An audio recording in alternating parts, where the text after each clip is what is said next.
Imagine a disease frozen in time. No air, no sunlight, no way out, just absolute zero. For 48,000 years it slept, but now the ice is melting, and it's awake. Scientists have already pulled a zombie virus out of the Siberian permafrost, and every year the ice gives up a little more of its secrets.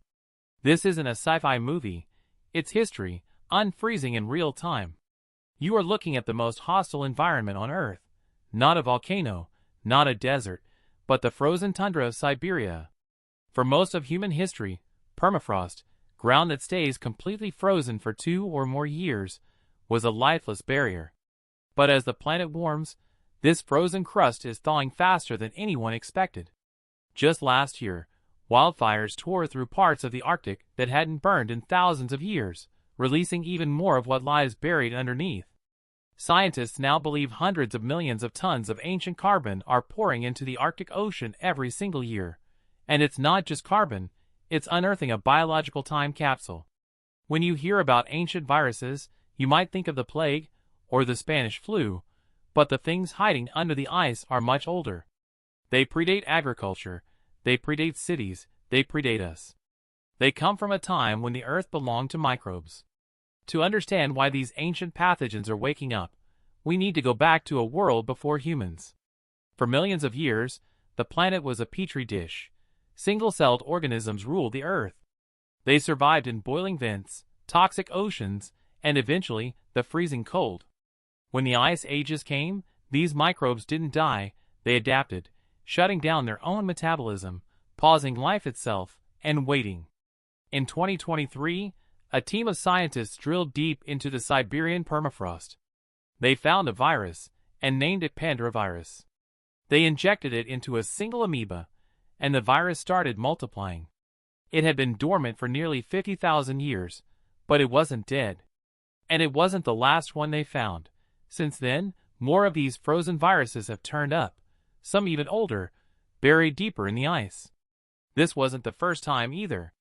Almost a decade earlier, another team revived a 30,000-year-old giant virus, and it was still infectious. The cold is not a tomb, it's a freezer, and we are turning off the power. So should we panic? Not exactly.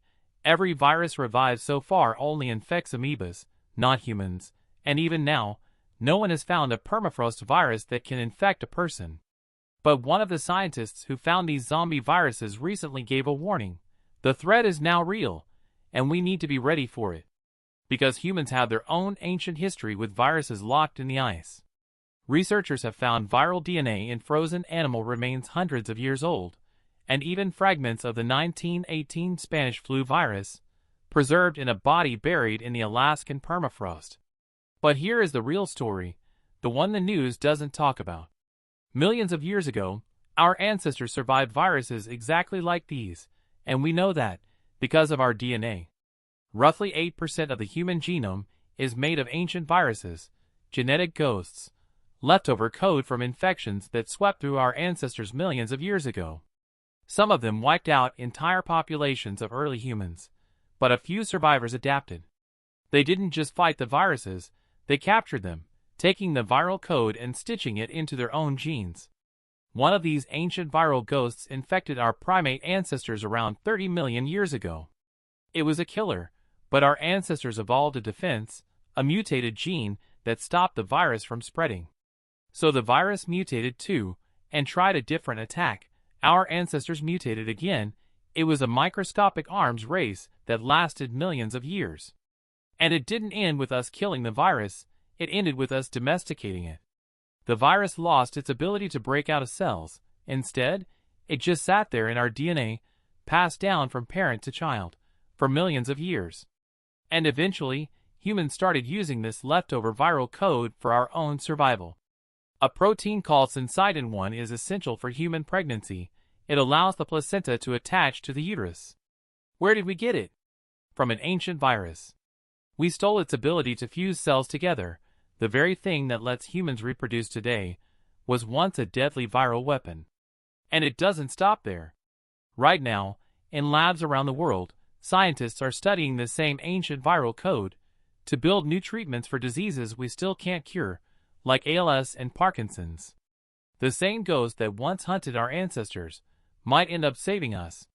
We didn't just survive the zombie viruses, we ate them, we became them, and now we're learning to use them. So what happens when the permafrost fully melts? What happens when a virus that has slept for 48,000 years finally meets a modern human? Nobody knows for sure, not even now, with all our labs and all our data.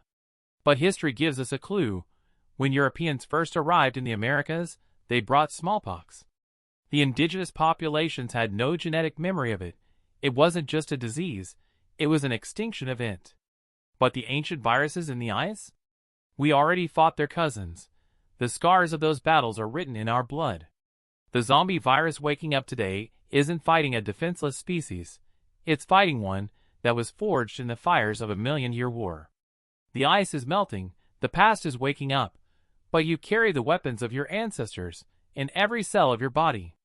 You are the survivor of a war that lasted millions of years. For 2 million years, darkness meant death, and adaptation meant survival.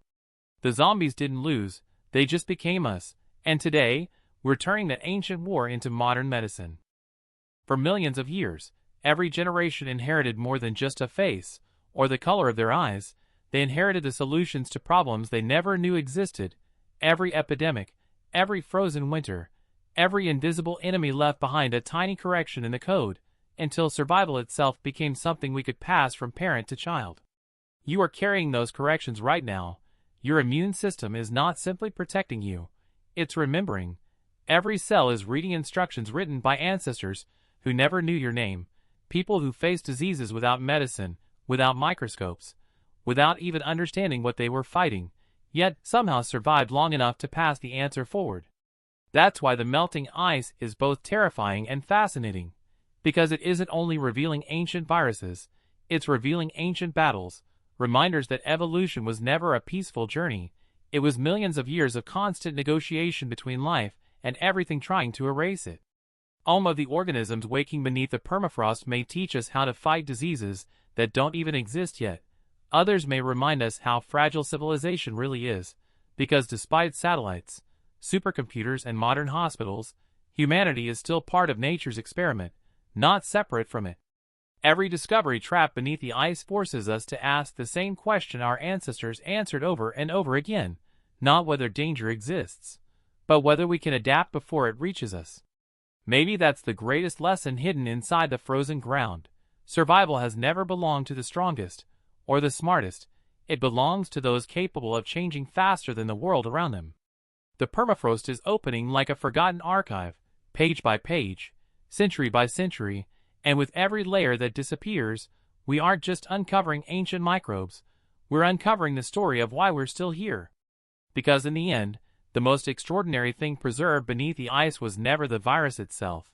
It was the evidence that life has always found a way to answer every new threat with something even more powerful: adaptation.